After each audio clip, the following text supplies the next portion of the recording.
Jadi kalau kita tidak membereskan ini di level para pakar ekonomi, maka sampai kapanpun kita akan bergerak dua arah.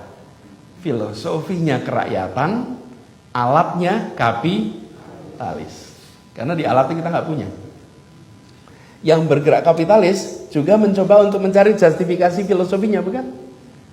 Dengan cara negara hadir memberikan bantuan-bantuan sosial atas ketimpangan yang muncul akibat pendekatan yang kapitalis.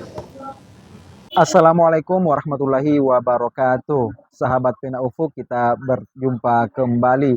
Berikut kita akan dengarkan gagasan besar dari sosok Anies Baswedan terkait pemerataan ekonomi, dan ini tentu sangat relevan diterapkan oleh Presiden Prabowo Subianto di tengah isu Amerika Serikat di bawah pemerintahan baru Presiden baru Donald Trump mengubah kebijakan ekonomi luar negerinya, khususnya yang berhubungan dengan Tiongkok. Dan seperti apa, kita langsung saksikan berikut pemaparan Anies Baswedan. Kalau boleh saya cerita sedikit sejarahnya, Bung Hatta dan generasinya berbicara tentang ekonomi yang berkeadilan, pasar yang berorientasi pada kesejahteraan semua, bukan berorientasi pada kesejahteraan sebagian. Itu generasi Bung Hatta. Generasi berikutnya dikirim sekolah ekonomi rame-rame ke negara yang mengadopsi sistem kapitalis. Berangkat rombongan ke sana, dan kemudian di sana tidak sedikit pun belajar unsur sosialnya di dalam pasar. Teknik-teknik kebijakannya, modeling ekonominya, semua mengasumsikan pasar tanpa unsur sosial. Dan berbondong-bondong mereka pulang ke Indonesia, lalu menyusun perencanaan perekonomian Indonesia, tidak menggunakan kiblat yang disusun Bung Hatta, tapi menggunakan kiblat yang dipelajari ketika berada di sekolah tempat mereka belajar. Dan saya salah satu yang terbawa dalam rombongan itu. Iya. Saya berangkat ke Amerika. Saya berangkat ke Amerika itu asal beasiswa Fulbright. Bidangnya international trade. Saya ini sebetulnya bidangnya bukan politik, Pak Ibu. Bidang saya ini fakultas ekonomi. Saya ini sarjana ekonomi. Ambil bidangnya adalah bidang international trade. Di sana bicara tentang ekonomi internasional, ekonomi policy. Dan tesis atau paper saya di final itu tentang currency market. Tentang apa itu currency market? Pasar mata uang.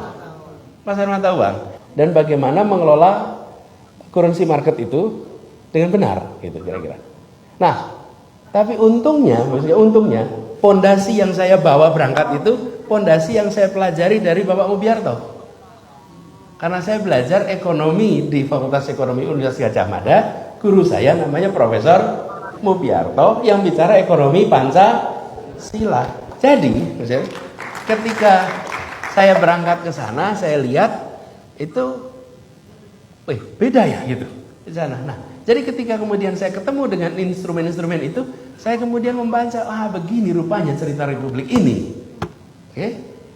Ketika kami belajar ekonomi Pancasila ekonomi kerakyatan, nggak ada modelingnya Bapak Ibu.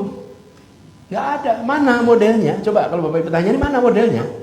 Fungsi produksinya seperti apa? Coba ditunjukkan rumusnya, nggak kelihatan. Sementara ketika saya bicara belajar tentang ekonomi yang kapitalis, di situ ada fungsi produksinya. Di situ missing link-nya kita. Karena itu ketika saya kemarin bertugas sebagai rektor di Universitas Madinah, saya bicara, yuk kita bahas bagaimana menerjemahkan ekonomi kerakyatan, ekonomi Pancasila dalam sebuah model-model perekonomian, model-model ekonomi yang matematikanya bisa dihitung. Karena selama ini model itu berhenti di dalam filsafat. Jadi kalau kemudian Bapak Ibu ketemu dengan pengambil kebijakan bilang, Pak, kami ingin kebijakannya berorientasi sosial. Itu pengambil kebijakan juga bingung. Loh, tunjukkan saya caranya. Kalau dalam pidato saya bisa pidatokan, tapi kalau tunjukkan kebijakan, apa yang harus kerjakan? Kenapa contoh dari social market ekonomi di Jerman itu menarik? Dan itu ada ilmunya sekarang. Dan yang menarik, kampus-kampus di Amerika Serikat mulai mengimpor dosen-dosen dari Jerman untuk mengajarkan social market ekonomi di pusatnya kapitalisme di Amerika Serikat. Berbondong-bondong sekarang mereka diundang. Namanya social market bagaimana pasar dengan spirit keadilan. Nah, ini Bapak sekalian, PR kita yang harus kita tuntaskan. Ketika kita mengkaji ini dengan banyak ekonom-ekonom Indonesia, semuanya merasa alhamdulillah, akhirnya filosofi yang kita punyai itu punya instrumen aplikasinya. Nah, ini kemudian yang harus kita dorong.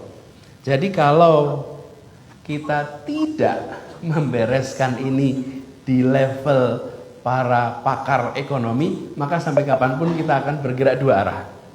Filosofinya kerakyatan, alatnya kapitalis. Karena di alatnya kita nggak punya. Yang bergerak kapitalis juga mencoba untuk mencari justifikasi filosofinya, bukan? Dengan cara negara hadir memberikan bantuan-bantuan sosial atas ketimpangan yang muncul akibat pendekatan yang kapitalis. Nah, ini Bapak sekalian yang saya merasa PR ekonomi kerakyatan ini masih slogan, masih menjadi filsafat. Jadi ke depan kita harus melakukan pengembangan keahlian di dalam menerjemahkan filsafat ekonomi kerakyatan menjadi instrumen kebijakan ekonomi kerakyatan.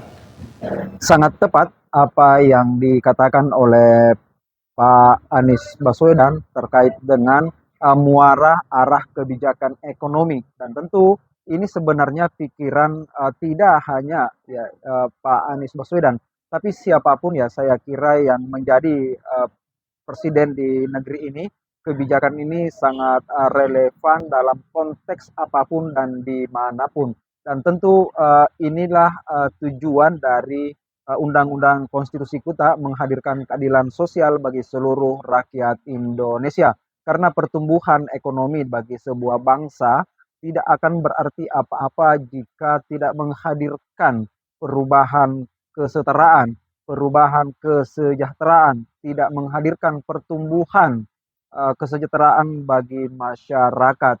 Dan apa yang dikatakan oleh Pak Anies Baswedan ini tentu sangat baik jika diterapkan oleh Presiden Prabowo Subianto, bahwa yang bermasalah sebenarnya ya, kita selama ini hanya mengejar target-target pertumbuhan ekonomi. Yang menjadi masalah adalah pendistribusian, pemerataannya di masyarakat itu tidak efektif. Bahkan pertumbuhan ekonomi menghadirkan kesenjangan antara kaya dan miskin, gapnya semakin lebar. Itulah sosok Anies Baswedan yang selalu punya gagasan besar, yang selalu punya pikiran besar, dan selalu melihat sebuah persoalan kebangsaan secara komprehensif. Dia tidak hanya datang mengkritik, tapi juga menghadirkan solusi-solusi yang relevan untuk konteks di mana problem itu butuh solusi dari pemimpin. Sekian, terima kasih.